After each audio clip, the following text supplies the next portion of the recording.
मी गायकवाड सुनीता लष्कर भीमा पुणे जिल्हा अध्यक्ष बोलते।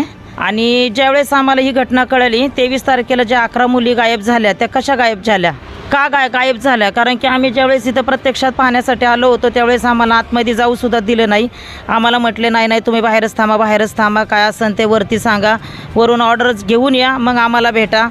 त्याच्यानंतर ही बातमी जेव्हा आम्ही लावली लोकांपर्यंत जेव्हा पोचलं तेव्हा काही लोकांच्या प्रतिक्रिया आम्हाला आल्या की बाबा ह्या ठिकाणी आम्ही होतो तेव्हा आम्हाला अशी वागणूक दिली जात होती, आम्हाला वेळेवर जेवण नाही आणि कपडेसुद्धा घालायला नाही, त्यांचेच कपडे घालायची, म्हणजे प्रत्येक गोष्टीची जबरदस्ती केली जायची।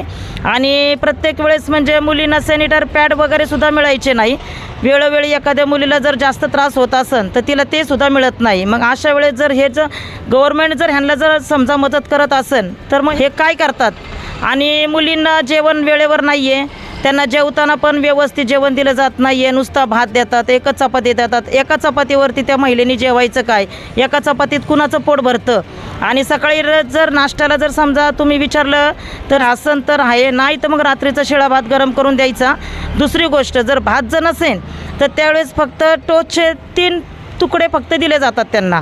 त्याच्यानंतर दुपारी जेवण दिलं जातं, त्याच्यात फक्त एकच चपाती असते, वरण भात असतो आणि एक भाजी असते, की चपाती नाही काय नाही, अर्धा कच्चा अर्धा हे केलेला भात, म्हणजे एवढं त्यांचे खाण्याचे हाल अपेष्ट त्या मुली तिथं सहन करतात। ते म्हणजे इतकं वाईट परिस्थिती त्यांच्याकडं आहे।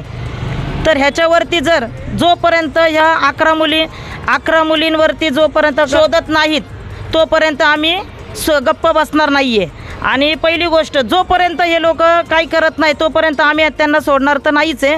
ह्यासाठी आम्हाला कितीही आंदोलनं उपोषणं जर करायला लागले, वेळ आली, आम्ही तेही ह्या मुलींसाठी करू शकतो आणि करणार, हा आमचा ठामपणे निर्णय आहे। सुजाण नागरिक जागा हो, या आंदोलनाचा धागा हो, पीडित महिलांना न्याय देण्यासाठी एकत्रित या, एकत्रितपणे आपण न्याय देऊ। पीडित महिलांना त्रास देणाऱ्या संस्थेचं नोंदणी त्या ठिकाणी रद्द व्हावं, त्यांच्यावरती कठोर कारवाई व्हावी, यासाठी आम्ही आंदोलनं वेळप्रसंगी उपोषणं देखील करू आणि संस्था या ठिकाणी बंद पाडण्याचा प्रयत्न या ठिकाणी करू। क्रांतिज्योती सावित्रीबाई फुलेंनी ज्या भूमीमध्ये अखेरचा श्वास घेतला त्याच भागामध्ये मुलींवरती असे अन्याय अत्याचार जर होत असेल तर महाराष्ट्रासाठी ही लाज वाटण्यासारखी गोष्ट आहे। महाराष्ट्राचं प्रशासन का झोपलेलं आहे?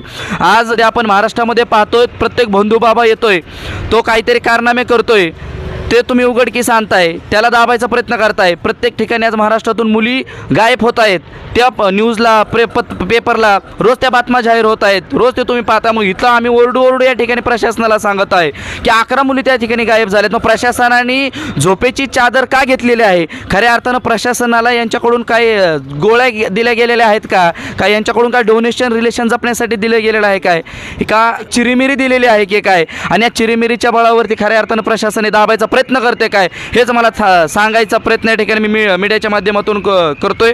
जय भीम, जय शिवराय। मित्रांनो, जसं की सय्यदनगर येथील रेस्क्यू फाउंडेशनमधून ज्या 11 मुली 23 मार्चला ज्या गायब झाल्या आणि त्याच्या संदर्भामध्ये काल आपल्या मीडियामधून अनेक व्हिडिओ व्हायरल झाले आणि आज मी या ठिकाणी येणार आहे आणखीन काही पुरावे घेऊन। जसे ते व्हिडिओ व्हायरल झाले तसे अनेक इथं ज्या पीडित महिला या ठिकाणी होत्या की ज्यांची ऑर्डर झाली आणि त्या घरी गेल्या किंवा इथून ऑर्डर झाल्यानंतर ज्या बाहेर गेल्या इथून, तर त्यांनी जे व्हिडिओ मीडियाला व्हायरल झाले तर ते व्हायरल झाल्यानंतर बऱ्याचशा महिलांनी मला संपर्क करण्याचा प्रयत्न केला। सोशल मीडियावरती बऱ्याच जणांनी ऑडिओ क्लिप पाठवल्या, कोणी मेसेज केले, कोणी कॉल केले आणि बरेचसे पुरावे या ठिकाणी आपण जमा केले। आणि असेच या फाउंडेशनमध्ये एक महिला होत्या आणि त्यांनी त्या ठिकाणी आपणाला आतमध्ये कशा प्रकारची त्यांना सुरक्षितता दिली जाते ते त्यांनी सांगितलेलं आहे। ते मी वागणूक त्यांना कशा प्रकारे दिली आहे ते मी तुम्हाला या ठिकाणी मीडियाच्या माध्यमातून दाखवत आहे। हा ना, म्हणजे घरच्यांनी आणून जरी द्यायचं म्हटलं ना तरी मग त्यांचे खूप प्रश्न, हे ते, त्यांचे कपडे ते लोक देतात काय, आणि मेन म्हणजे सॅनिटरी पॅड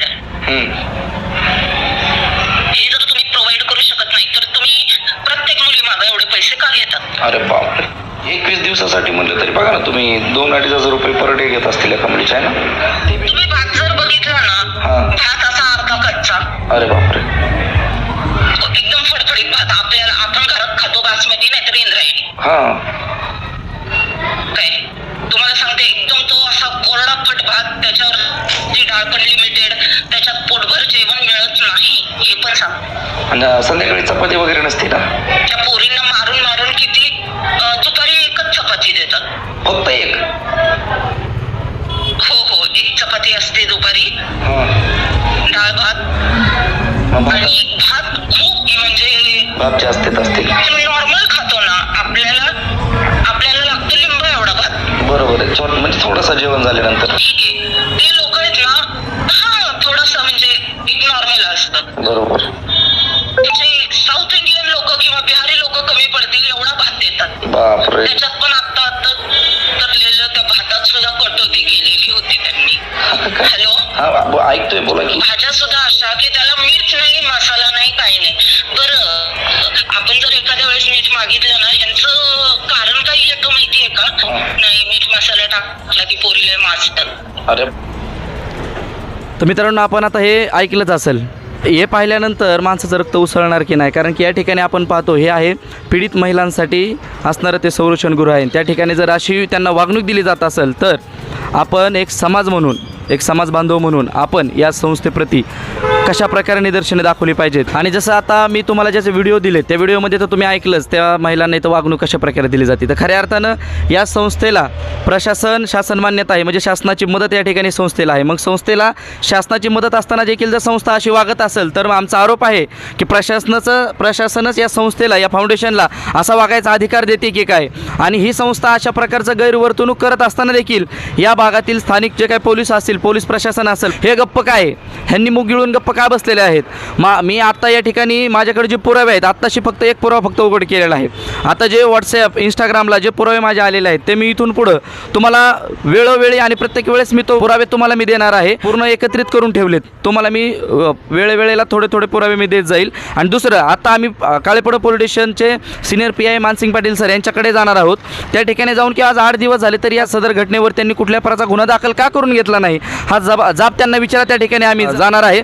खऱ्या अर्थानं जर या संस्थेला गव्हर्नमेंटचं फंडिंग होत असेल, या जर संस्थेला जर फॉरेनचं फंड येत असेल, येणाऱ्या फंडचं या डोनेशनवरून काही रिलेशन झालेले आहेत का काय, या रिलेशनवरती खरंच आमचा आत्ताच्या घडीला या ठिकाणी या रिलेशनवरती आमची शंका आहे. आणि आम्हाला आरोप आहे की हे या डोनेशनच्या बळावरती प्रशासन रिलेशन जपायचं काम या ठिकाणी करत आहे की काय. हा आरोप या ठिकाणी मी मीडियाच्या माध्यमातून करतो. आणि हे पीडित महिलांना त्रास देणाऱ्या संस्थेचं नोंदणी त्या ठिकाणी रद्द व्हावं, त्यांच्यावरती कठोर कारवाई व्हावी, यासाठी आम्ही आंदोलनं, वेळप्रसंगी उपोषणं देखील करू आणि संस्था या ठिकाणी बंद पाडण्याचा प्रयत्न या ठिकाणी करू सांगेल. आणि सर्वात महत्त्वाची बाब की ज्या ससाने मळा इथं लिहिलेलं आहे, ससाने वस्ती, क्रांतिज्योती सावित्रीबाई फुलेंनी ज्या भूमीमध्ये अखेरचा श्वास घेतला त्याच भागामध्ये मुलींवरती असे अन्याय अत्याचार जर होत असेल तर महाराष्ट्रासाठी ही लाज वाटण्यासारखी गोष्ट आहे. महाराष्ट्राचं प्रशासन का झोपलेलं आहे?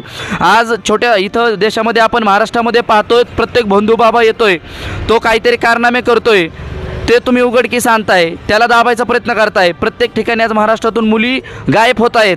त्या न्यूजला, पेपरला रोज त्या बातम्या जाहीर होत आहेत, रोज ते तुम्ही पाहता. मग इथं आम्ही ओरडू या ठिकाणी प्रशासनाला सांगत आहे की 11 मुली त्या ठिकाणी गायब झाल्यात. मग प्रशासनाने झोपेची चादर का घेतलेली आहे? खऱ्या अर्थानं प्रशासनाला यांच्याकडून काही गोळ्या दिल्या गेलेल्या आहेत का? काय यांच्याकडून काय डोनेशन रिलेशन जपण्यासाठी दिलं गेलेलं आहे काय? का चिरीमिरी दिलेली आहे की काय? आणि या चिरीमिरीच्या बळावरती खऱ्या अर्थानं प्रशासनाने दाबायचा प्रयत्न करते काय, हेच मला सांगायचा प्रयत्न या ठिकाणी मी मीडियाच्या माध्यमातून करतोय. आणि खरंच या घटनेचा अजूनही गुन्हा दाखल नाही आहे, तो गुन्हा दाखल करण्यासाठी मी जातोय. समाजातील सर्व समाज बांधवांनी या कार्यामध्ये आणि या गुन्हा दाखल करण्यामध्ये तुम्ही सहभागी व्हावं हेच आव्हान या व्हिडिओच्या माध्यमातून करतो. जय भीम, जय शिवराय.